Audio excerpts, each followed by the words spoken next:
Welcome, everybody, to Monday, August 11th, regular town council meeting. We'll start tonight with the Pledge of Allegiance.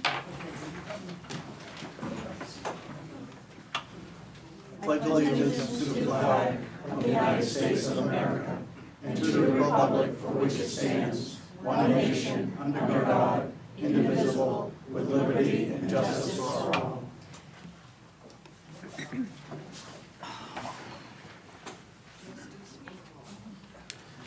Audra, can we have a roll call, please? Sure. Mike Joseph? Yes. Fran Hudson? Yes. Doris LeBranch? Here. Adam Lint is absent this evening. And Lee Trahan? Here. Do we have any disclosures of conflicts of interest? I see none.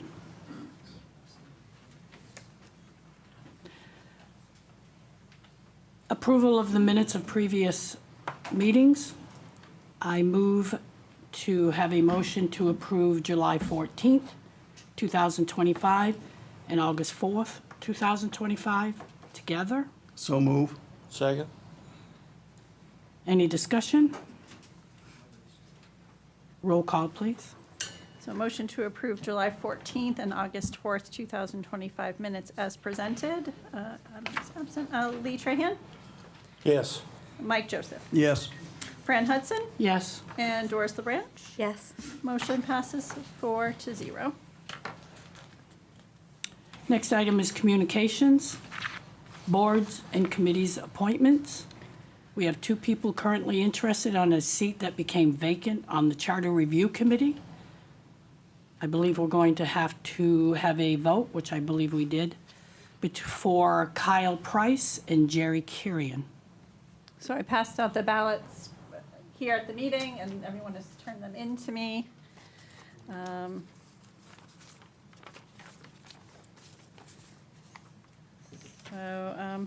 going to go with this as Fran's because I don't have your name on it. Voted for Jerry Quirian. Doris voted for Jerry Quirian. Mike Joseph voted for Jerry Quirian, and Lee Trahan voted for Kyle Price. So it looks like a motion to appoint Jerry Quirian. So can we have a motion to appoint Jerry Kirian to the Charter Review Committee? So move. Second. Vote, please. Lee Trahan, Yes. Mike Joseph, Yes. Fran Hudson, Yes. Doris LeBranch. Yes. Motion to appoint Jerry Quirian to the Charter Review Committee passes 4-0.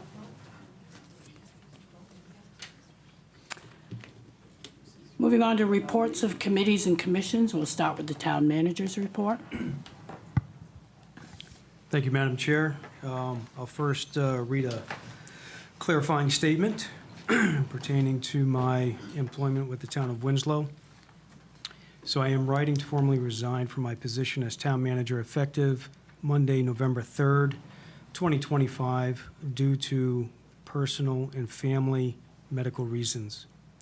The November date should allow the council sufficient time to transition to a new town manager. The original letter of resignation did not include an effective date and therefore was not accepted by the council. As we cannot discuss personnel issues in open forum, an executive session meeting was called for the following Monday.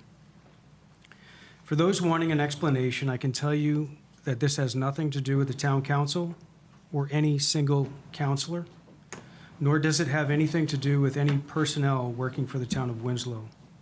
This is strictly due to my own personal issues and family medical matters. I need to focus on my family, and I must put my loved ones first. This decision was not made lightly. I truly value the opportunities that I have had working with you and the entire Winslow team.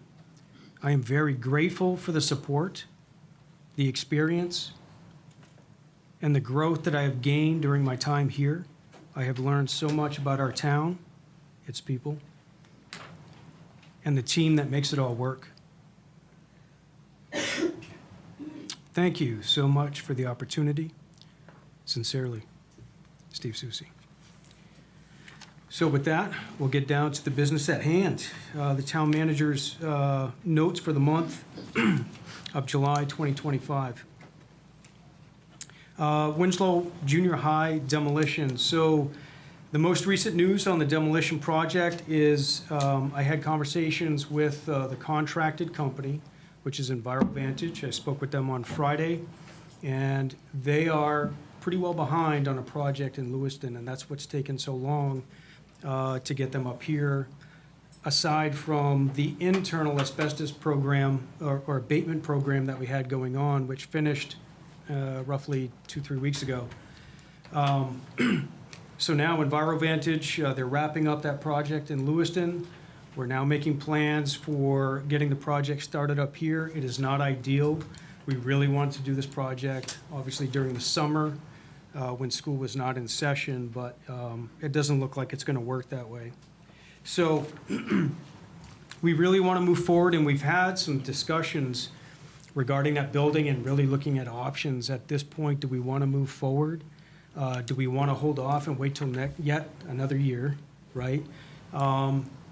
Given the condition of the building, the compromised roof, it's leaking on the inside of that structure. There's mold, mildew, just nasty stuff everywhere. So given that, we really feel as a team that it's the best to move forward. Move forward now. Let's get that building down and mitigate people breaking into it and all the safety and risk hazards that are associated with leaving that building standing for another year. So with that being said, we've secured some dates. We signed a contract for the roof asbestos abatement project. That cost is at $32,950. It was higher than that. If you remember back when we were looking at all of the bids, we anticipated a change order coming in somewhere. So this is what we're seeing right now. So the change order for the roof asbestos abatement is at $32,950. The actual contract for the demolition is $689,000. So some key dates, again, not ideal. We were hoping to get this started much sooner. But construction fencing, you should see going up as soon as next week, the week of the 18th. Maybe sooner, later this week if possible. The last I spoke to the project manager from EnviroVantage, he was calling his fencing crew today. So hopefully we can get that whole perimeter cordoned off. Mobilization for construction equipment, we're looking the first or second week of September with the roof and the demo work starting 15 September, hopefully sooner. He actually said maybe we could get there, the first week of September, but we'll see how it goes. They're still trying to collapse the project that they have down in Lewiston. So substantially complete end of September, complete end of October. There is potential to maybe go in November. You never know what's going to happen with a demo project. There are all kinds of things that could happen, so we just got to keep open to that. Currently working to secure a pre-demolition meeting with EnviroVantage. I'm shooting for this Thursday. It may occur next week, but that meeting is really important for me because it's going to help me develop a good, solid public communications plan with regard to how that building is going to come down, all the risks associated with it. I'd like to get a flyer out to the school district to be able to disseminate that information to staff, faculty, families, and ensure everybody that the project that we have going on next door is safe and no issues. So when we talk about the roof and the asbestos abatement of the roof, it's a small portion of the roof. We're talking roughly 8,000 to 9,000 square feet of 3 layers of roofing mastic or felt material. It is non-friable material. That means it doesn't go up in the air, and it's not regulated. All right, so those two factors tell you that Not to mention that we have the most professional company, EnviroVantage, doing this project. They're a local company out of southern Maine. They do this type of work across the country as well as outside the country in different countries. And they're very professional, very experienced. They know what they're doing. So again, we have non-friable material. They have a misting system that will be operated during the entire demolition project to eliminate all dust, debris, and stuff like that from blowing up in the air. There are things within the contract, such as weather conditions and being able to monitor weather conditions for like wind, things of that nature. Wind accessing a certain speed, they'll stop work and they'll press on when the weather permits. So with that being said, health and safety is the highest priority, especially for our children next door, roughly 450 feet away. But we have a licensed, certified, highly experienced professional doing the work. Again, they're a local company. They do this work around the country. Their work practices meet or exceed OSHA, EPA, and Maine DEP standards, just like our contractor who is doing the interior asbestos abatement, who received numerous unannounced inspections and passed every single one. So we're working with some good quality companies. That being said, that covers all of the Winslow Junior High demolition. Onto Sunset Heights. I had some residents ask some questions about Sunset Heights and dates and questions about that particular project. We conducted some preliminary meetings with Wright Pierce, who is our engineering firm overseeing that project. Phase 1 in detail, we discussed it. It's complete. We described other phases. Phase 1 of Chaffee Brook is complete. Phase 1 of Sunset Heights, we discussed in detail. We described the phases. We forecasted challenges, such as cutting up through Norton Field. Work is expected to start mid to late fall. We expect bids to go out late August, early September. We're currently working on funding for that project with regard to bonds and grants. So work is expected to begin late fall. The work takes place essentially from Lithgow Street down by the Kennebec River, moving east across 201 into Gale Street, Gingerad, Busier Street, Sunset, a little cul-de-sac, and winter work is expected to occur right through Norton Field, since it's not going to impact people's property or traffic or whatever. They can kind of work in there without issue. That'll go to the intersection of Leland and Bolduc Street. And Phase 1, it's important to keep in mind, Phase 1 is forecast as a 2-year project. So as they go through this project, we're ripping up the entire roadway width to width, recrowning it, repaving it. So yes, Sunset Heights at one point in time will have brand new roads all the way through that development. But it's important to keep in mind, just this Phase 1, just those streets I mentioned, will get done in the next 2 years. You know, we haven't even really started talking about plans for Phase 2. Local economy attended a ribbon cutting event for the Maine Comprehensive Health Institute with Dr. Mari and Isaac on Bay Street. Great family, great people, running a fantastic business. Hosted a meeting with Maine Office of Economic Development. I had some pretty deep discussions on options and opportunities to secure funding through various programs that support community development and growth. Fort Halifax Stage, as we all know, there were some changes to how we're going to construct that. As it stands right now, we're looking at a slab versus a foundation because of the artifacts that we came across. So this week, I believe Wednesday, we're going to have 16 screw piles put into the base that our Public Works put over there. Those screw piles are going to go in next week. We're going to have somebody come in, put in some forms, the rebar, get everything welded, and hopefully get that slab poured, and we should be good to go for hopefully a concert or two in October.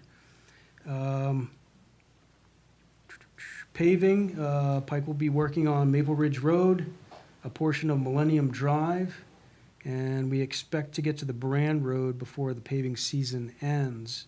However, slight change, we're looking at Patterson Avenue and Patty Pond Road being pushed a little further out.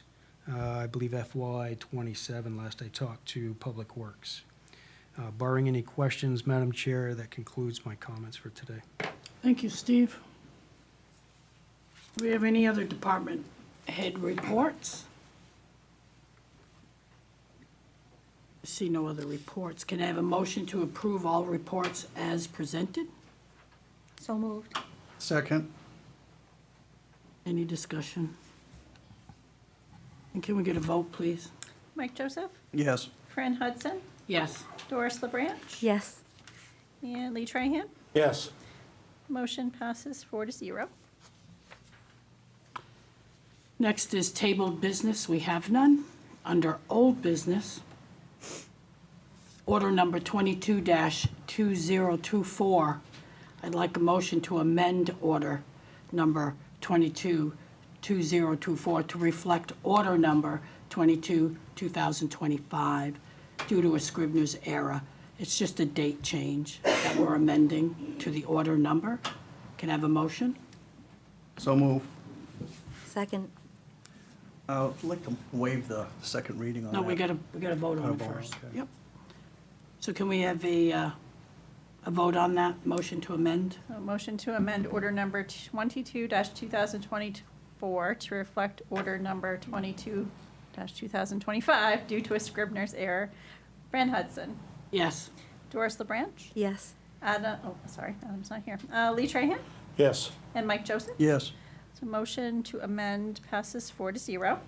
And now can we have a motion to authorize for the town manager to sign the attached dispatch and public safety answering point services agreement with the city of Waterville for 1-year term? That would be order number 22-2025 now, as amended. So moved. Second. And a vote? Doris LeBranch, Yes. Lee Trahan, Yes. Mike Joseph, Yes. and Fran Hudson. Yes. Motion to approve as amended passes 4-0. And that is your second reading. That is old business. Okay, I'd like to make a motion to waive the second meeting. That was- that is that your was the second second. reading. All right. It's on old All right. business. All right. So next is order number 23-2024. Again, I'd like to have a motion to amend that order for the very same reason. It was the wrong date. And could we please amend it to then become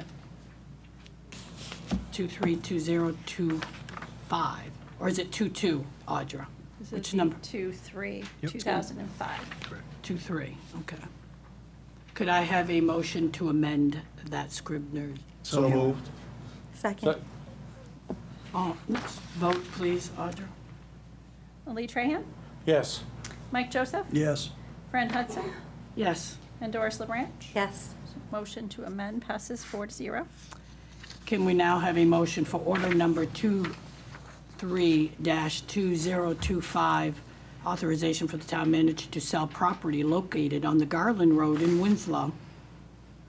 So moved. For the amount of $1,800 to Brooke and Mr. Blair. So moved. Second. And can we have a vote? Lee Trahan, Yes. Mike Joseph, Yes. Fran Hudson, Yes. and Doris LeBranch. Yes. Motion passes 4-0. I'll make sure I get the date right next time. Okay, let's see. Order number 24-2025, authorization for the town manager to renew the information technology service agreement with the city of Waterville for a 1-year term.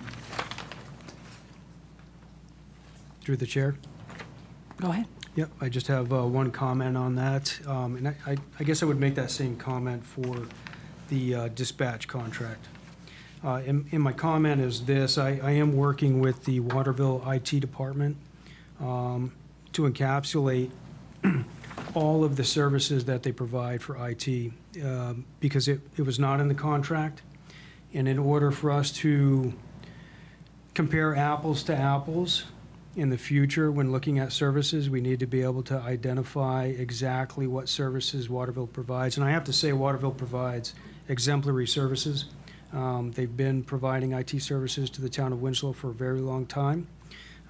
But for better practice, I'm looking to improve our contracts by improving the substance that's contained within the contract. So that's one of the things I'm working on with that. And I will work on that with the dispatch contract to help outline all of those services that they provide. Thank you, Steve. Can I have a motion for the authorization for order number 24-2025? So moved. A second. And can we have a vote, please? Mike Joseph, Yes. Fran Hudson, Yes. Doris LeBranch, Yes. and Lee Trahan. Yes. Motion passes 4-0. Is that the first reading? That's the second. Okay. We're on to old business, thank you. Under new business, ordinance number 05-2025, an amendment to ordinance number 13-2016, amending various sections of Article 2 domesticated chickens by adding the underlined and deleting the strike-through language in the attached documents. This is a public hearing. Steve, did you have anything you wanted to say? No, I think Ms. Newkirk and Ms. Thorne, if you had any comments that you wanted to put out to clarify anything, I'm not sure if anything needs to be clarified at this point, but. Okay. So this is a motion to amend the ordinance. I have a question. Richie. On page 3, the very last line says, if a chicken dies, it must be disposed of promptly in a sanitary manner. What's your definition of a sanitary manner?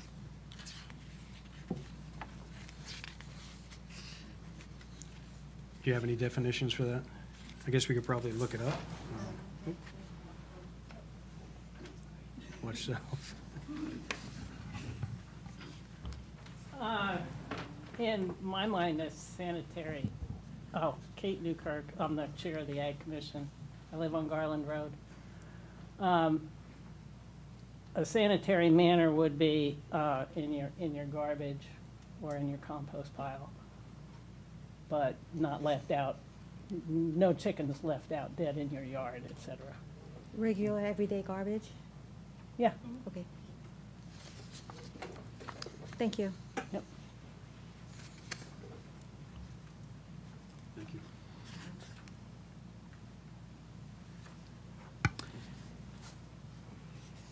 Did we have a motion? So moved. Second. Is there any further discussion on it? Do you have any, since it's a public hearing, does anyone need to speak on that issue? She just did. Does anybody else have anything they'd like to speak on?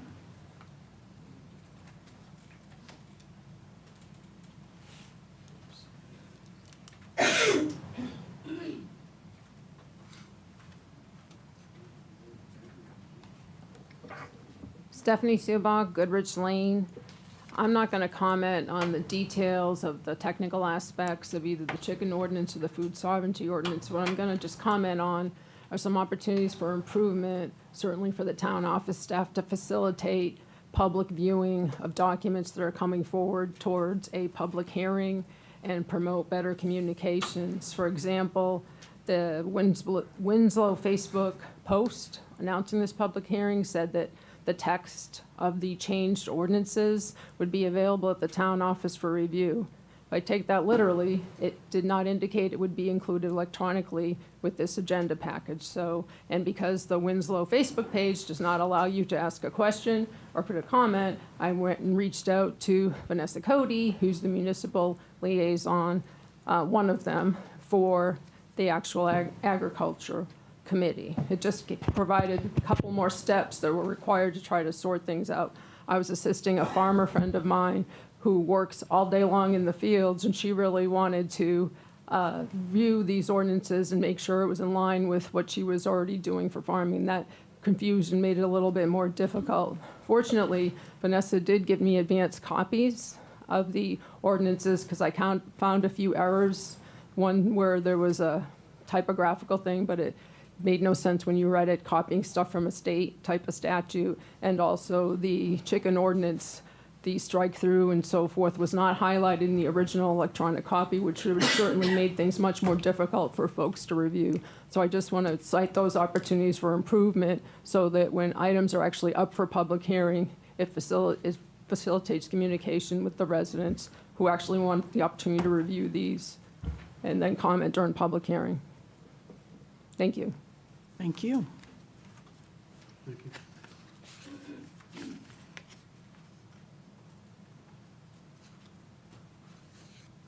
So can we have a vote? I'm sorry, does anybody else want to speak? I apologize. Looks like we're good. Fran Hudson, Yes. Doris LeBranch, Yes. Lee Trahan, Yes. and Mike Joseph. Yes. Motion passes 4-0.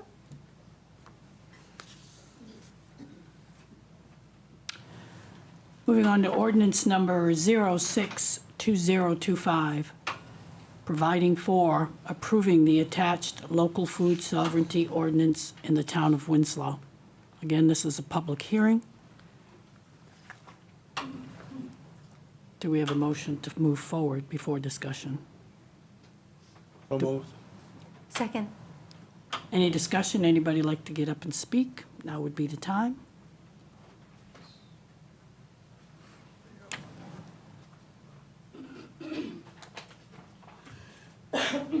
Sorry. Heather Thorne, 361 Abbott Road. In 2017, Maine passed the Maine Food Sovereignty Act, which allows towns to choose if they wanted to adopt their own local food sovereignty ordinances. Many people don't even know what food sovereignty is. Simply put, it's a movement that supports the right to grow, raise, harvest, produce, and consume food of one's own choosing. Over 113 municipalities in the state of Maine have implemented food sovereignty ordinances. That includes 25% of the state's population. This is about 30% of Maine's towns, some of which include Sydney, Augusta, Rome, Fairfield, and our neighbors in Waterville and Albion. This ordinance states that these products are for direct producer-to-consumer transactions at the site of production. And just to go back, that Albion is food sovereign. I live on the Abbott Road, about a half a mile from Albion. So that essentially means that I can sell certain things, and then my neighbors have free reign to sell whatever they would like. So that's just kind of to put it in perspective. Okay, so again, these products are direct producer-to-consumer transactions at the site of production. Remember, this is not only the right to grow and produce, but also the right to consume of your choosing. The individual purchasing has a choice of who they buy from. This also does not include the sale of meat. The individual selling meat still need to obtain a meat retail license from the Maine Department of Agriculture, Conservation, and Forestry. For those whose kitchen is licensed through the Maine DACF and the Division of Quality Assurance and Regulations, like mine, this will only enhance what we are able to offer. But if we do choose to sell off-site at a farmer's market, for example, we will then need to follow the rules of our state license, not the food sovereignty ordinance. If this passes, I understand it means that any resident in the town will be able to take advantage of this. And you know what? It may intrigue some people. The town may see an increase in people wanting to sell food products out of their home. But if they don't already, people will soon realize just how much time, effort, and money it takes to grow, raise, harvest, and produce their own food. To put into context, it takes me at least 4 to 5 days just to prepare baked goods for one day of selling at Winslow's Fall Festival or the Winslow Elementary Craft Fair. Over time, those who aren't serious about it will fade away. It will be the individuals who have a passion for local food and quality products that will truly benefit from this ordinance. I think there was some confusion at the last meeting if this was strictly for my farm. Will I take advantage of this? Absolutely, but this is more than just me. It keeps residents' hard-earned money local. It reduces reliance on large corporations. This benefits local control of our food and where it comes from. It not only recognizes and supports the traditional knowledge and practices of local food producers, but also gains appreciation and respect for your neighbors and fellow residents. Since Winslow is an agriculture-friendly town, I have faith that our town council sees the advantages of making Winslow become the 14th food sovereign town in Kennebec County. There are 28 incorporated municipalities in Kennebec County. That would mean that our town could make half of our county food sovereign. Now that's a way to put the win back in Winslow. Food sovereignty promotes local food systems, and it empowers individuals and communities to make choices about their food, What choice will you make? Thank you. Thank you.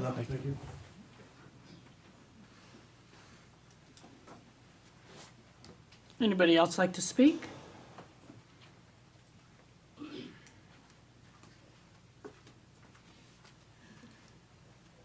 Stephanie Subak, Goodrich Lane. One other note, similar to my prior comments on the chicken ordinance, it made things more difficult to review this new ordinance because initially the agricultural committee minutes were not online, even though their agendas were. I pointed that out to Vanessa and she got them posted. But that certainly made it more difficult for anyone that was interested, that knowing that the agendas were already posted for both June and July of this year. And then another one popped up August 7th that didn't make the calendar of events on the town website. So that was a surprise, but the agenda was there calling out these two ordinances again. Just promoting communication, and since none of the point of contact information for any of the agricultural committee are on the website, there was no way to contact anyone except through one of the municipal liaisons. Unfortunately, they got those minutes posted, so at least people could read the context and what discussion went behind these ordinances. Thank you. Thank you.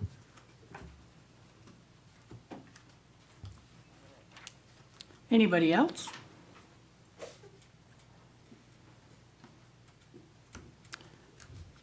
So can I get a motion for ordinance number 62025? So move. Second. And can we get a vote? Doris LaBranch, Yes. Lee Trahan, Yes. Mike Joseph, Yes. and Fran Hudson. Yes. Motion passes 4-0.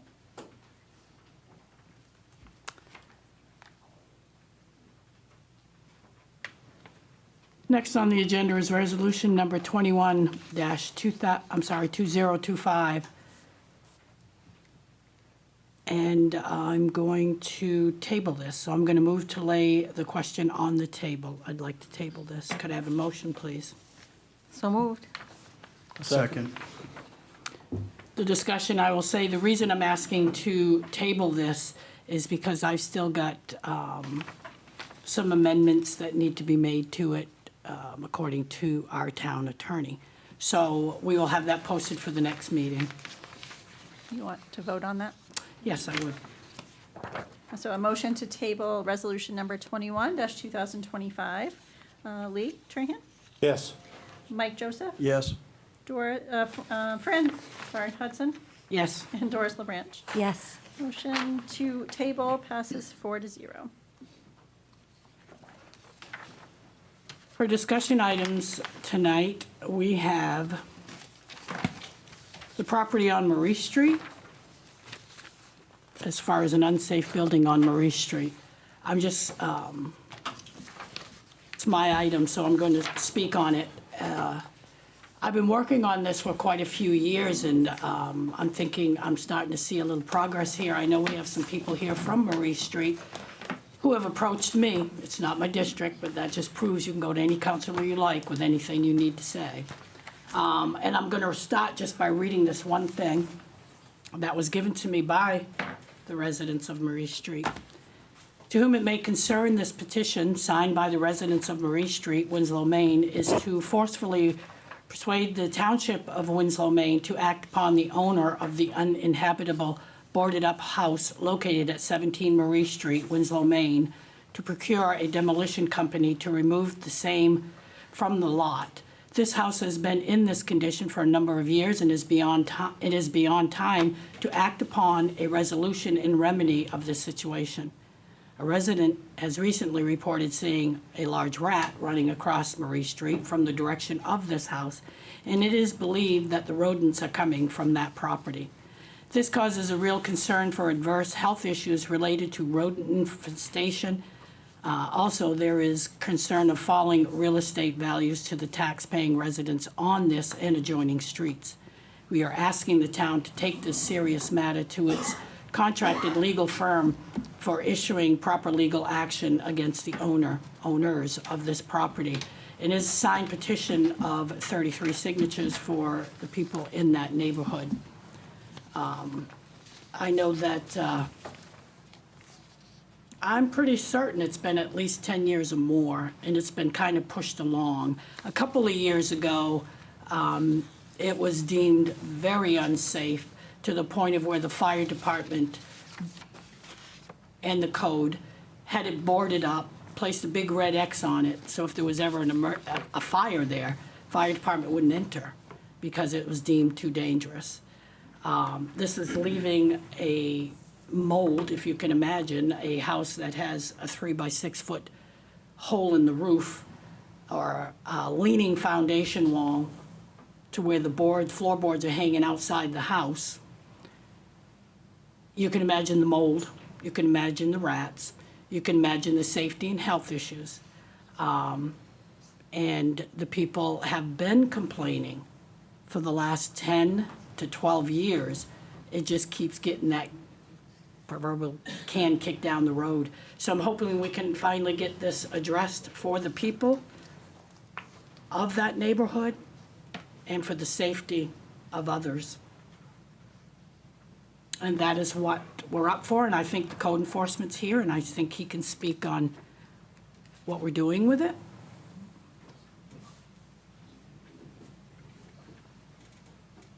I'm Garrett Lauer, I'm Town of Winslow's Code Enforcement Officer. So I'll go down through real quick on the vacant building inspection report. Upon my inspection, I'd found the foundation in disrepair. The rear of the building had a large hole in the foundation, as well as the exterior walls falling in. There's apparent roof damage, about 6 feet by 3 feet of a hole in the roof. And that also kind of goes into the secured openings. There's ability for rodents, weather, you name it. I did put down rodent harborage as a risk due to the nature of the conditions of the property itself and the building structure. I went through and I cited the ordinances as far as the town's ordinances and also state laws. That way the town could figure out a way of remedy. So there's a couple different avenues, of course. But with avenues like this, I stress to understand that it takes the council and legal beyond myself as a code enforcement officer, so that's where we are right here, so where we work together to make an end goal. I will say, the nature of my beast really is a lot as with voluntary compliance. I'm sure you guys kind of saw when my first year here, I went through, actually kind of working with Fran as well on those ones, was I'm spacing on the roads in my head, but all the trees that were down and so on and so forth. I have attempted to make the same type of approach to this one. So I let him notified, I sent out everything like that. He is notified. I will say that right now there actually is equipment on the property, and there's going to be begin of work being done. So I just, as of like 5 minutes ago, I sent a photo of equipment on the property. So that is always my goal. My goal, and that's a big reason why I'm standing here today, is that I'll always hope to put the burden upon the resident that owns the structure, that actually has the issue in hand. I know other people have said this stuff, but it's also not coming from me, and I know that it doesn't really mean a lot, but my track record should read itself. I force people to the table with kindness, compassion, and empathy. I understand that this has been a difficult thing for years and years and years, and honestly, all I can say from doing this stuff is I think it's always a lack in communication. I communicated with him, and not only on your building looks bad, but I don't just do that. I don't just stand there and say your building looks bad. I show you exactly the laws that I'm about to do, and the fact that I will spread grass seed over the ground when it's done, because the town of Winslow and their residents deserve better than to, and like my thing is, it's not just the fact of looking at something that looks vacant, it's the fact of unsafe. And that's a big thing that I'm working on through this, because I'm sure, as you guys all do, you drive around Winslow, you see some things, you're like, hey, geez, how is that still there? My thought process isn't in 5 weeks, I'm thinking 5 years. So I'm trying to categorize what is extreme, but also might be in the rural area. So I understand that there's some things that progress out there, but I just kind of wanted to give a quick spiel on that, as I know I have gotten a lot of complaints about structures. And with this one, so same foot is, yes, there's equipment there, doesn't mean that I draw back, doesn't mean we stop anything. I continually push through to the point till there is a remediation, whether the building's down, whether there's a new foundation, a new building constructed on top, however that sees fit, that's my goal in the end, is whether this building is destroyed by the means of the town or by the resident itself, or it's reconstructed, so. Well, I understand there's equipment there, but what is the equipment for? His thought process is, and like I said, I gotta talk with him tomorrow. This was a quick, brief discussion before I came in here, so I don't really have much to say. His thought process is to rip out the foundation, set it on stilts, repair the foundation, and then remediate the roof in.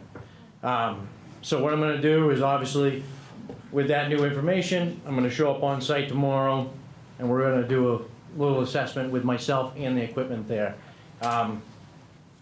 I feel confident in myself to remediate this in whichever way I do. So, What time you going out tomorrow? probably be like, I'm gonna have to check on him to see if he's got if he's gonna have his people there or if he's just setting equipment, but I'll be able to set a meeting with him and I can tie you in. If I may, Garrett. through the chair. I'm sorry, go ahead, Lee. Garrett, the question is, when you have a conversation with him, if he might be just saying whatever to get you off his back, but my question is, are you gonna demand some sort of time frame? Yeah, so what I can say to that is, unlike the experiences that's been dealt with before, I actually am a code enforcement officer that documents. My conversations are documented, my violations are documented, my photos are documented. Like I said, I feel too confident in myself to sway too far from that, but I'm just saying that he knows that I will sit there in court, and he knows that the way to do that, to not have that, is to remediate the situation. So I feel confident in working with this individual, and I feel confident in the town's abilities to adjust that if this individual doesn't follow suit. And that's what I wanted to make sure, is that everybody that saw equipment, saw stuff going on, I enforce MUBEC, everything has to be to build codes. I enforce the ordinance, and I understand the unsafety that revolves around this property. So my paperwork trail doesn't stop here. I don't stop the enforcement of what I'm trying to accomplish. But I am always going to look and see if you've got an excavator and you have the means of using a dumpster, I would appreciate you doing so instead of the town having to go through its legal ends and then the same thing comes to the resolution of it, so. I want to say again how long I've been pushing for this and how long these people have been waiting and how well he is at saying and doing. So I really want to get this, I'm pretty much gone there. I've spoke to you. You even said you don't believe it's repairable. I don't want him to put a Band-Aid on something that's still unsafe, still unpleasant, and very hazardous. I would like us to get an answer on what's going to happen, how long, we're not giving him a long time, and what we need to do to get the building removed. And that's exactly that. With the phone conversation, what was discussed was that he is to prepare a summary report with dates and what is being done, if whichever road. And like I say, like I understand that there's time to this in prior to my employment here, so I do get that there's history and stuff like that. But I'd say that just grateful that the town of Winslow has myself and that I'm gonna remediate this situation, and I'm not gonna stop till it is a safe condition. for the So town. when do we give the people more information on what they're waiting for? So I'll be able to rehash this again at the following meeting. My game plan would be, if we can, if that's an ability for me, I'll do it during my monthly report. My game plan is tomorrow, figure out what his whole thought process is, get in touch to be able to get a summary report, And then, like I said, it might completely change. If I go on site and he's on site and I'm like, hey, we're gonna tear this in the dumpster, and that's just it, then that's gonna be it. And like I said, I feel confident in myself. I would feel better if we could get some information before the next meeting to pass along to them. An yeah, update. yes. And Yes, if anybody would like to, that is on Marie Street, would either like to call me in and let me know that you would like some updates, or anybody has some emails or any of those sorts, we could definitely set up a nice little chain. That way I can conversate with you guys and let you know where I'm at, what's going on, and what you should be able to foresee in the future. Through the chair, I have a question for you, Garrett. Now, you've been in that place, and the hole in the roof on that, how long has that been there? I am not sure myself. It's been, what, probably 3 or 4 years? Yeah, I was gonna say, I only have record of it from myself from 2 years. So how does Lenny think that he's gonna take and lift that up, put a whole new foundation, because he's got 3 walls that's collapsed, and I know I've seen it, and then all the water that's gone into that place and snow rotted out the floor joists, how can you salvage any of it and be And more that's feasible kind of for where I'm him? going at, is like, I can only say what his thought process is, and then, like I said, when I show up on site, if I don't agree with what's about to partake, it's not gonna partake. So he's gonna jack it up now, and that's where he's gonna start? Or is he just gonna no, level it? that depends on what you, Right, that depends Okay. upon what, yeah, right. He has equipment on site because he wants to remediate it without having to go down a certain road. And that's what I'm saying, is like, I can't stop somebody from bringing something over that will want to repair a foundation, but I can stop somebody when I show up on site and say, this is not going to happen. Everything else is not Yeah, look, secure enough to do that. And like I said, like, my thing is like the building setting on, like what you're thinking, that my head's going the same way, is those floor joists able to hold the weight of putting blocks underneath and holding it there. So those stuff has all definitely been something I've thought about. I only just heard about him doing this today. And then, like I said, he texted me a photo of him on site with the equipment. and also the wiring will have to be all up to code as well. Yeah, if he did a full renovation, it would have to meet anything that you open up and start continuing through, you have to meet the code. So- Looking at these pictures here, I think this looks like it's gonna be a full renovation, Right, because I don't think there's anything there. I mean, there was grass growing in the gutters. right. Yeah, no, I'm still 100% on board, knowing that this is an unsafe structure, that it's quite in disrepair. I haven't been on the inside. I can only imagine, out of my experience from seeing structures with holes in the roof. So, yeah. I just didn't want people to go home, see the equipment after the meeting, and me not discuss that was going to be there. Obviously, he's not starting anything. There's been no permits pulled. But yeah, I plan to show up on site with his equipment there, and we're gonna talk about. Thank you, Garrett. Yep. I think one of my biggest concerns, besides the residents who have to live around that,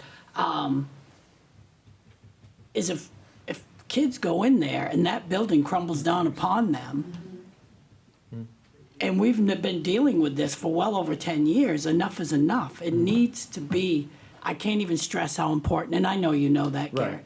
I know you know that. Do the people from Winslow, did you have anything you wanted to say for Marie Street? Okay. Thank you so much, Thank you, Garrett. Garrett. Yes, of course.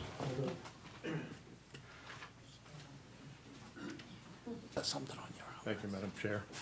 Good evening, everyone. My name is Ted Coladuno, and I'm, along with my wife Mary Ann, reside at 21 Murray Street, 2 doors down from this property. We've been here about 3 years. We're outsiders coming from the state of New Jersey. Don't hold that against us. But, thank you. But we've seen, before the house was boarded up, we've seen cracks in the foundation, and just by driving by, I've never been on the property, but just by driving by, when the cracks line up, I could see straight through to the backyard. They're huge. So the foundation is obviously shot. But he's been blowing smoke, it seems to me, to this committee and this town of Winslow for a number of years. And you're saying 10 years? Oh my God, that's amazing. And he, sorry, the code official mentioned kindness and compassion. Well, New Jersey doesn't do kindness and compassion. I can tell you that much. So I think it's well past time to employ kindness and compassion at this stage in the game.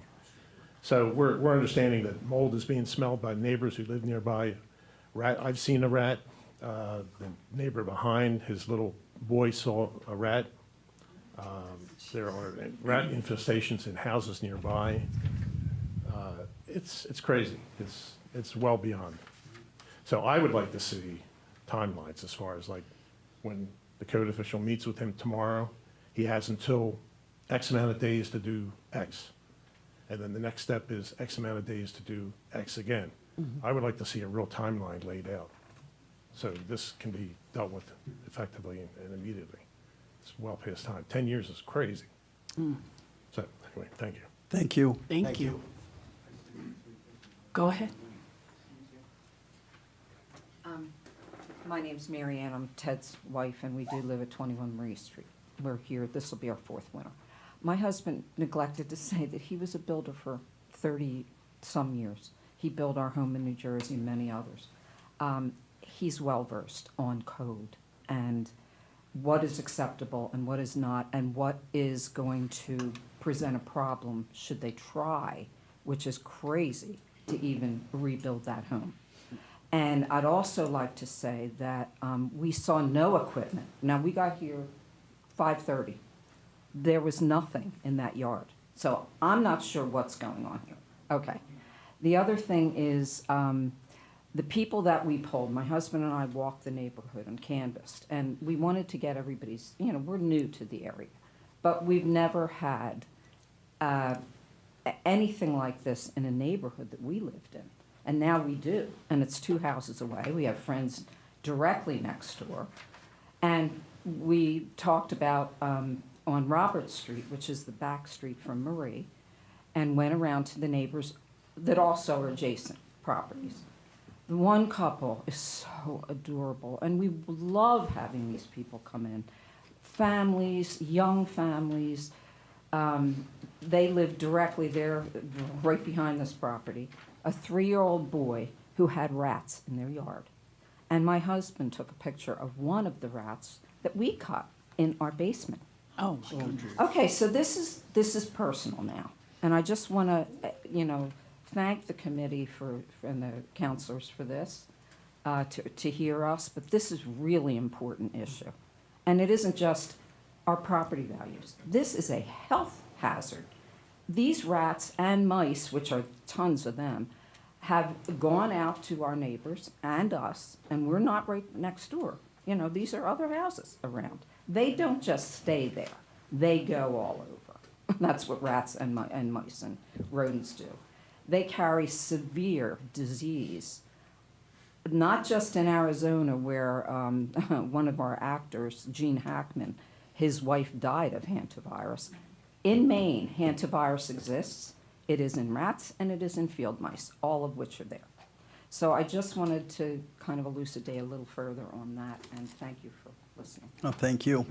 Thank you. Through the chair, I have a question. Garrett, does this homeowner understand that the clock's ticking? Yes. Okay. And what are your recommendations? My recommendations is to demolish the home.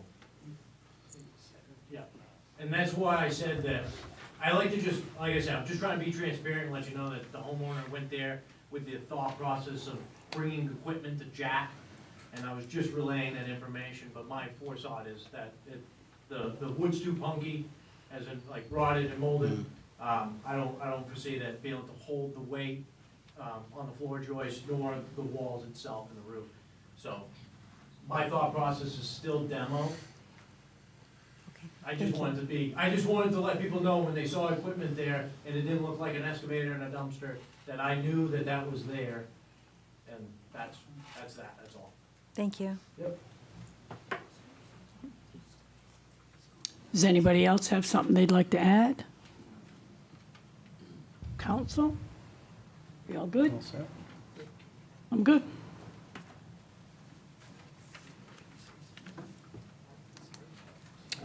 The next item under discussion is roster and personnel information on the website, and that is going to be going to Audra. Yes, I've had a few of our committee members asked to have their personal information removed from our roster, which is on our website. We have addresses and phone numbers for most committees, not all. And before I went and made any changes, I just wanted to see what the council wanted on those agendas. They are public committees. Some of them, the public will need to reach out to them. But I'm afraid that if we don't remove these names and addresses, that people won't want to be on the committees anymore, and we do have a hard time finding people that want to be on those. Well, why do you even have to put someone's address? It's not like they're This going is how over. it's been kind of all along, and I didn't want to go making major changes without speaking with you. I mean, again, some of them, as you are district, so I think at least your address should be there and phone number should be there so people can reach out to council, planning board or zoning board or some of the smaller committees. They can reach out to us, but, then again, if you want to be more transparent and have phone numbers to reach out to people on your own without having to contact staff. I agree with having a phone number, and I agree in having an email, but I don't think anyone needs to give their address. As long as you can make contact with one of I any don't of think the you eight. need, I would remove addresses. I don't think, what do you I think? don't know, I kind of think that it's kind of a two-sided. I mean, we want to keep transparent the numbers that are on there, and if someone wants to put something in the mail, then it makes it a lot easier to just look up their address. But on the other hand, I can see where if someone might want to intimidate someone or voice their concerns in a not friendly manner, then, they Well, could show trust up me, as they a- find avenues for that as well. Well, yeah, I know, but I can see both sides, but, I mean, I would say at least a phone number and at least an email. I agree. I agree with that too. Phone number and email, is that what you're saying, Yeah. guys? Yeah. Correct. Okay. I can get that accomplished. There's a question here. Update that. You have a question? I'm sorry, go ahead.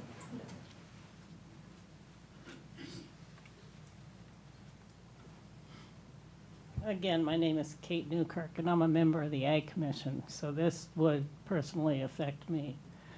To have my email out there is, to me, a deep concern, because I don't think that it's kind of like having your address out there. You can be blindsided by all kinds of issues and things like that. We discussed this in our meeting on the 7th, and we decided that having our emails, the phone numbers would be fine, but having Vanessa's, who is our liaison with the town on our committee, be the point person and directing people directly to us, rather than having our emails and phone numbers available.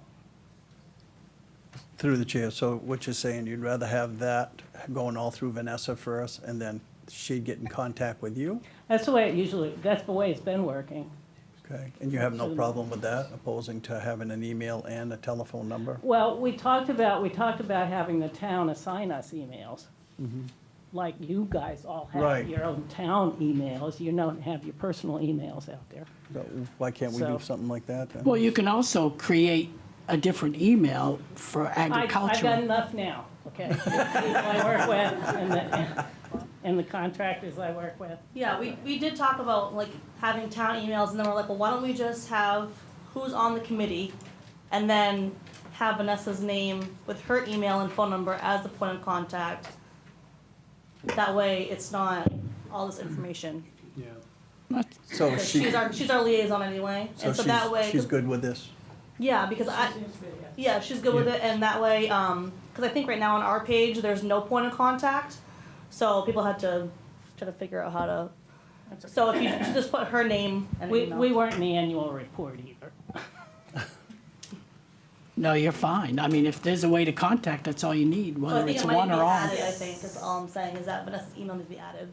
Okay, so, I guess, Kate, I heard you say you want your phone number, the phone numbers are okay, but now phone numbers, Phone numbers are, I can hang up on somebody. But I'm not gonna sit there and read an email that's abusive to me, okay. okay? I And- mean, these are the things I'm concerned about. So currently for the Ag Commission on the roster, there's just a list of names, but majority of our larger boards have name, phone number, address. So, I mean, Could- I believe that some people, if their phone number and their home address are not removed, they will resign from the committee. And again, we have a hard time finding people for some of our committees. Through the chair. Go ahead, Steve. Is it possible to just go by individual per committee? It's going to take a little bit of time to reach out and contact these people and confirm, hey, do you mind if we have your name, address, phone number, and email? And then each person can confirm, I only want my phone number, I only want my email, I don't want anything. At least that way, it's by individual, and then if there are individuals, there should be at least one individual in that group that has contact information. I mean, I think there is some communication between the town, the residents, and the Ag Commission, but it's periodical. It's here and there. It's not like they're getting daily traffic, right? I mean, it's once in a while. We're teeny weeny Correct. committee. Yeah. Yeah, so I think for us, we're just saying, I just think that ours can stay how it is with our names, and then just add Vanessa's email, Yeah. just so people, just so on our page at least, there's a point of contact. That's the way it's been going, and there hasn't really been an issue But I don't yet. think her email wasn't even on there. Oh, it wasn't? Oh, okay. You're yeah, right. yeah. So That's I right, think that's there's right. also a disconnect between our Facebook, our website and all of the pages that we have Mm. and our daily work that consumes us, and updating the website, updating the roster, updating Yeah. Facebook, updating all these other things, that some things do get left behind or forgotten about. So putting minutes or agendas on certain places. So, yeah, that is, I can reach out to each committee and see who, I think the chairperson should have, at least be a contact person, Well, but. you need a contact for each For committee. somebody, You and- need a contact. And as a town employee, I get calls for contacts a lot. I've gotten calls over the ordinances, emails. That's my job.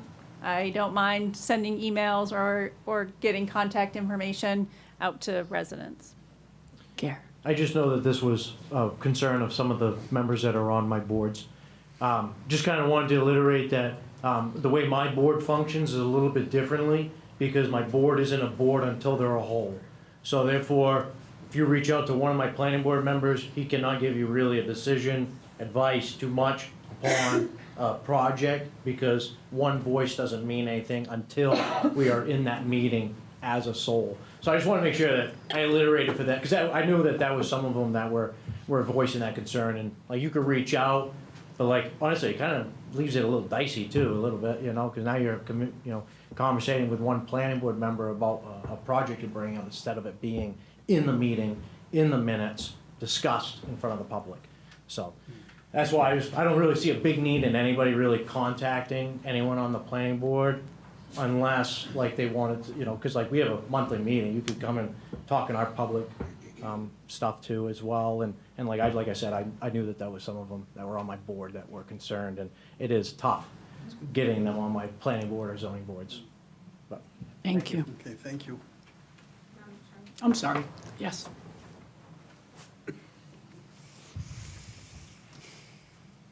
I just want to emphasize that these are citizen-led boards and committees. With all due respect, the planning board does not belong to the code enforcement officer. We had an attorney in the past that somewhat commandeered some of these citizen-led boards and committees to not allow citizens' voices, rights to be heard. So we need to be careful of that. And also, I will contend, to Audra's point, the town office employees have a lot of other stuff on their plate. So constantly having to go through a municipal liaison on any different group doesn't help matters. It certainly was difficult to get the ordinances and stuff, looking on the agricultural committee, no point of contact, their meeting, that is an open meeting, that was August, it's planned for August 7th. Well, it wasn't on the calendar of events, you know, I only stumbled on it because the agenda was there. So, but keep in mind, these are citizen-led groups and committees. And while some of the town office folks are nice to help out and liaison, it really needs to be led by the citizens. I agree. There should be at least one point of contact on each committee with. There has to be. Yes. I mean, An email, a phone number. has to be at least one. Yes. And I understand it's a resident, citizen-led committees, but we're not gonna have citizens that want to be on these committees if we're not willing to, you know. Well, a lot of Take these their committees, they're information. here for the residents, though. They are working for the residents, so the residents should be able to make contact with who they need to. So a point of contact would be very important. How else would you? I will reach out to all of the committees and the board members and kind of compile and change that roster. Even if they take like a rotating, this month it's this person, next month, you know? No. No. Well- If I may, maybe the point of contact could be the chair of those committees. Yep. Anybody else? I'm sorry, yes.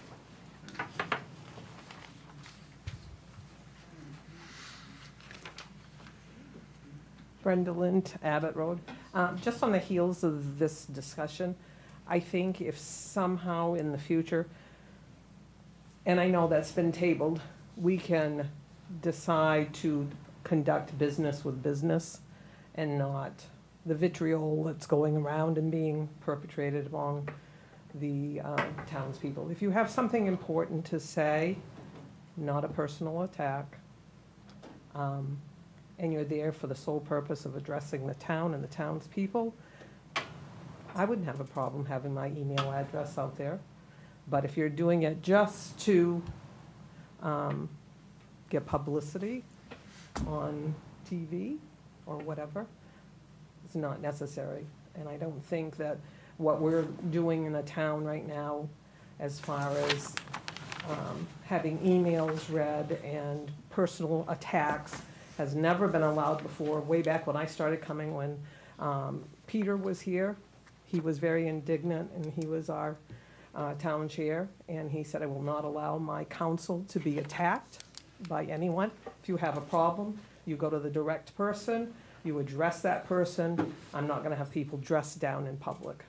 It went on to Erica was the same way, and I believe Ella was the same way. So I think we need to tone down the rhetoric, get back to business, and stop these attacks, either in public, here at the meeting. Go address the people that need to be addressed. You got a problem, come see me. Thank you. Thank you. Thank you.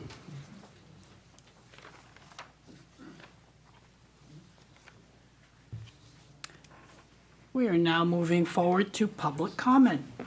Anybody like to get up and speak?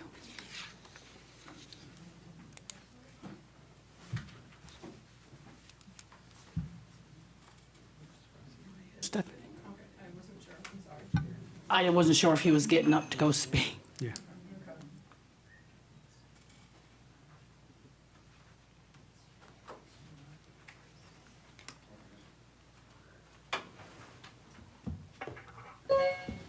Stephanie Subak, Goodrich Lane. I just want to address a few points.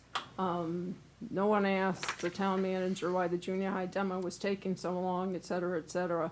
I will point out that his two prior full-time predecessor town managers highlighted this and essentially did nothing that I could see to this point. It was saddled completely in his lap in mid-April.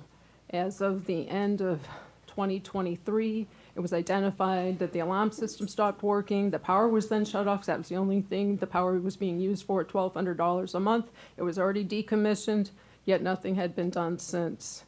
Steve did stop up, had direct contact with the Office of Community Development, got actually a spotlight designation approved, concurred with by the program manager there, if a grant had been applied for 7 months earlier, all or part of that demolition would have been paid for and administered by the state. So I just want everyone to be aware that we could have saved a large chunk of our reserve fund, where we have about $1 million now in our reserve fund going to do the demolition of the school that unfortunately is absolutely necessary because of the unsafe conditions, having it left for so many years. I also want to make a comment that the financial monthly report is just a data dump from the Munis financial system. There is, how many, 60 pages in there? A lot of it is FY25 closeout of accounts. While I understand that's necessary from an accounting standpoint, without any financial analysis, even a simple summary in that, it's meaningless to 90-something% of the residents, maybe higher than 90. It gives us no feel. I know Steve alluded to it during last month that he's starting to look at what the overruns and underruns for expenditures were in FY25 to know if we're positioned correctly going into FY26, to validate those FY26 budget numbers, see if we have the right allocations for accounts and across the departments, looking at the same way for revenues and so forth. But without some kind of analysis, this monthly report for financials is just checking a box. It's not really helping anything. It's not really giving full transparency to the residents and taxpayers the way these financial reports are being reported out on. I was able to glean that it appears the prior assessor is now charging the consultant fee that was allocated in the overtime assessing salary account at $60 an hour. There's $20,000 allocated in FY26. It appears 8 hours were expended last month. Nothing was mentioned in the assessor report about having a prior assessor there assisting. It also complicates the single assessor model that Winslow has adopted, where you have a prior assessor helping the current assessor who actually has the authority, who's in there changing the tax databases. It really complicates things. What I would have liked more information on that was in the assessor's report was a reevaluation company owner identified another $5 million in value for CMP. Where did that come from? Was that missed a year ago, 2 years ago? And what will then that provide as additional revenue to the town? Stephanie, that's your time. I Thank you. apologize. Thank you. Thank you, Steve. Do we have any other public comment? I'll direct it to you, Audra. I do have one email to read. This is from Kyla Mahalovitz on Corbett Lane. I continue to be disappointed in Winslow town government. I'm not going to rehash the last year and a half of nonsense, but I do want to talk about 2 recent issues of importance to me during the short time allotted tonight. The town manager, who was hired under very suspicious circumstances, submitted his resignation after 3 months on July 29th. This was kept a secret from the public until a citizen posted it online, and the Morning Sentinel published an article about it in yesterday's paper. This is a blatant example of the lack of transparency that has continuously been exhibited by the current majority of the council. You ran for these offices on transparency. Your council promises have yet to be fulfilled. A restrictive public comment policy has been proposed by the council chair. The same people on the council who support this policy often do not follow the current policy when they were private citizens. They'd rallied for more to say from the public than they were on the other side of the table with the rest of us. When went over their allotted time, called out council members and citizens by name, and sometimes broke with decorum. The council has the right to set rules, but policy must be applied equally. Knowing how this council behaves has applied the existing policy. I am certain there will be issues with equal application. Much like those in the council when they were private citizens, I will not be deterred from engaging in local civics just because a council member has personal challenges with hearing criticism. It is my duty as a citizen to pay attention to our tax dollars, how our tax dollars are spent, and how affairs are managed. After all that's happened, I would ask that this council please manage our affairs in a more productive and stable manner that fosters free speech, civil engagement, and, like they promised, transparency. Thank you. Through the chair, I'd like to respond. I think that particular letter that was read, that person didn't show up. I think that everybody here heard Steve's testimony on why he did what he did. And I think that should clear up everything here. You know, I'm appalled from all the rhetoric that we're going through here, and it just keeps on hampering. Now, the things that we're trying to change here is for the good of Winslow, not to hurt Winslow. We're trying to lower the taxes. We've done that this year. It wasn't much, but we did that. But this rhetoric has to stop. And thank you, Steve, for what you said. No, hold on one second, okay? What I would like to say is, for about 20 months, the majority of the Fab Four, as we're called, but it actually was the three of us, the new counselors, have taken a lot of heat, a lot of criticism, a lot of nasty, nasty, toxic criticism. Mostly, 99% of it untrue. And we stayed silent for 20 months. We never spoke. Last meeting, we decided to speak. I get this, what my dad used to tell me all the time is some kid's gonna bully you and you're gonna keep getting knocked down or your lunch money stolen. Stand up and defend yourself. So that's what I'm gonna start doing from now on. And you know what? I'm gonna start with this letter right here. Transparency, you wouldn't have a council any more transparent. You wanna talk about a hiring process? Look at the last one, not this one. This one, we decided to go with MMA because we wanted to be transparent. We wanted to be fair. We wanted people to see what we were doing for them. And what did we get? It was done inappropriately. We didn't listen to this. We didn't do that, which is all incorrect. There was never a recommendation for MMA to hire anybody. That's not their job. That's not what we pay them for. They recommend who to interview. They never recommend who to hire. So Steve being hired was not done any differently than anybody else that we interviewed. So I wanted to put that to bed. I also wanted to state that we were not, according to this email, doing anything nefariously or secretly. Steve's letter came out as a resignation letter.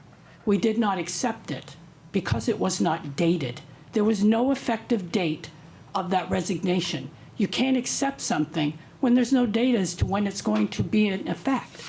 So it wasn't being secret. I, 3 days later, called for an executive session to find out what was going on. So we could inform you all. It wasn't to be secret. It's because that's the way it's supposed to be done. For somebody, that letter only went out to department heads and this council. For somebody entrusted with our town business to leak that letter of resignation, to cause such hate and discontent when they had not the full facts or even understood the letter just wasn't valid. So what are we doing? We're telling you all tonight that he's resigned. We've accepted it because it's legit. No secrets. But someone to sit there and just continuously cause such turmoil with such misinformation, all because of something they think they know. Nobody ever comes to any of us to ask us what's going on. They just assume because I think they are obsessed with, hate. The executive session was only 3 days later, so we weren't hiding anything.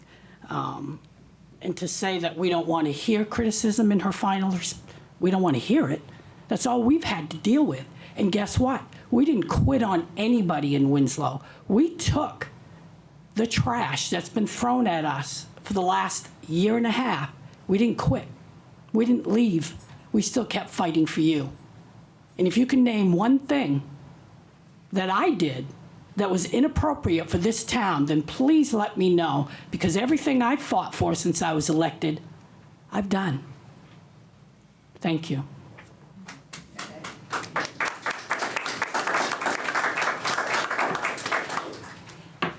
I have something I'd like to say through the chair.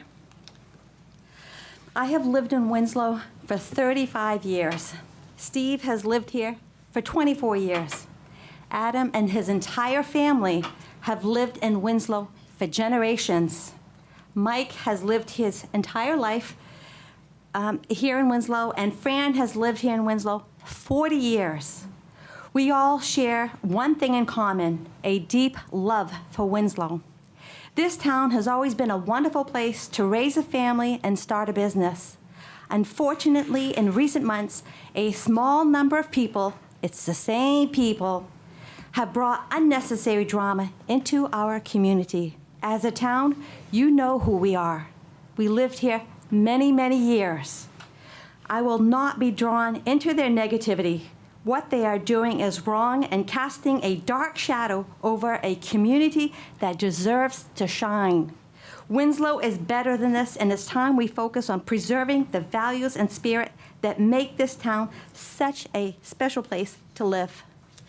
With regards to the town manager's resignation, nothing was kept secret. His resignation letter was submitted on July 29th, and in accordance with standard municipal procedure, personal matters are handled with professionalism and confidentiality until proper notice is provided.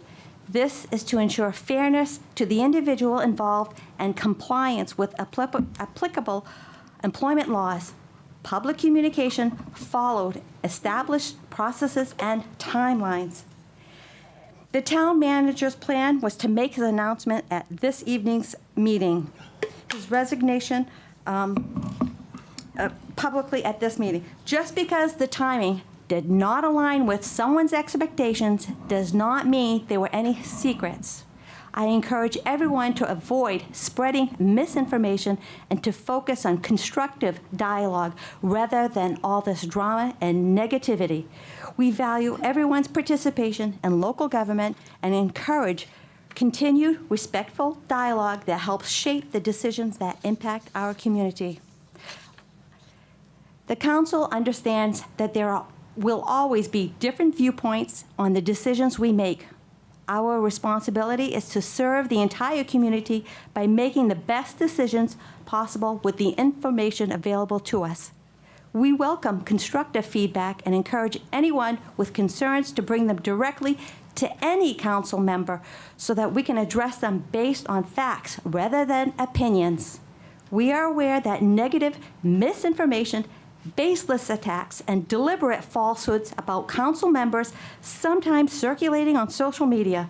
The name-calling only divides our community, it does not build, and it distracts from the important work at this time. This behavior is unproductive. We urge everyone to seek accurate information and encourage to be respectful, remembering that social media posts do not reflect the full context or the fullness of truth. We remain committed to focusing on the work that matters, serving Winslow's residents with honesty, dedication, and results. Our commitment remains to transparency, fairness, and working together for the good of Winslow.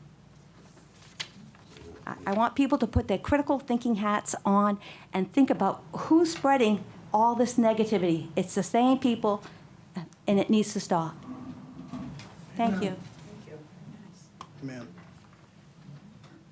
Do we have a motion to adjourn? No, I'm sorry. I'd like to end this meeting on a positive note. You have someone in the audience that would like to speak as well. Just from public comments, is that okay? Heather Thorne, Abbott Road. As far as the paving goes, is Abbott Road on your list? Because we're like getting forgotten. I don't live on that stretch, but I have to drive through it. And like 5 years ago when we moved there, Morrill Road past my house to Albion was paved, and then Knoll Road, the opposite direction, was paved, and then they just keep patching every week. Through the chair, did you say Abbott Road? Yes. Because originally, I think I asked Adam about this a couple weeks ago. It originally was on Paul's list to do with I've got group of FY20 stuff, and now it's disappeared. Yeah, I've got FY27 Abbott Road, 1.17 miles. Is that still accurate, Paul? FY27? Yeah. 26? Or 27, yeah. Okay. FY27. Okay. Don't forget about us. I'd like to end this meeting through the chair. May I have the floor? Absolutely. I would like to take a moment to thank Winslow's first responders after my own family needed their services this weekend. Coming directly from one emergency call, they still responded quickly and professionally to what could have been a life-threatening situation. I want to personally thank Greg, Colby, Wyatt, and Adam Burgess for their rapid response, excellent recommendations, and remaining calm under pressure. We are truly fortunate to have a team of first responders who, in my opinion, are the finest anywhere. I want to thank all of these individuals and all of our men and women in uniform here in Winslow. Thank them all for their service. I consider these people to be what I call salt of the earth. They're genuine, they're humble, they're honest, they're dependable, and they have a strong moral character. So I want to thank Chief McDade and our Fire Chief Mike Murphy for, please relay that message to all our men and women in uniform. I appreciate their service. And I needed them a few days ago, and they came to the call when they were called. So thank you. Okay, motion to. Oh, I don't see. No, I'm sorry. I can't see. No, I have one thing. So, the fire danger is extremely high right now, extremely high. I put a message on Facebook. I know a lot of people are not on Facebook. We are not giving any permits out for the foreseeable future because of the dryness, and I would highly recommend not kindling any fires unless you have a water supply nearby, like a garden hose or whatever. I can't stop you for having a campfire unless somebody calls, but just be extremely cautious. There's been a lot of large fires lately in our area, and we just don't need it in Winslow. Thank you. Thank you. Thank you, Mike. I do not dare. Oops, go ahead. Sure, why not? I just wanted to say I had the pleasure of seeing Mr. Susu on a daily. Since he started here, I got to work with him on a daily basis. And I can tell you, from all the employees, I just want to thank him for the great job he did. He's really a stand-up guy. He came in here and he did the best he could, and I think he gave it 100% every day. So I want to personally thank him for the great job he did. So. I appreciate that. Thank you.